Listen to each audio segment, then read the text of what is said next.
I've been attached with the feeling of now waking up with you by my side.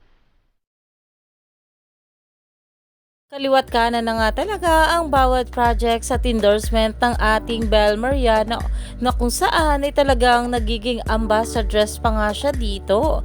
Dahil talaga namang marami nga ang humahanga sa ating Bel Mariano ngayon. Pero ito na nga guys ang pag-uusapan natin. Ang bawat larawan nga guys na binahagi ng ating Bel Mariano sa kanya social media account na kung saan ay talagang sobrang cute nga raw dito ng ating Belinda.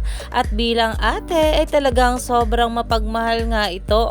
Narito pa nga guys sa nasabing caption, as an ate, I want every child to feel supported, loved, and hopeful for their future. That's why I stand with World Vision to help create a world where every kid can grow up safe, joyful, and full of dreams. Dahil alam naman natin na ito nga ang ating Bel Mariano, ang ambassador nga ng World Vision. At talaga namang sobrang buti talaga ng puso ng ating Bel. At syempre ganoon nga rin sa ating Donnie Pangilinan na kung saan ay nabalitaan nga natin na meron nga rin itong binigyan ng mga scholarships. Kaya naman marami pa nga talaga tayong dapat abangan sa ating couple ngayong araw.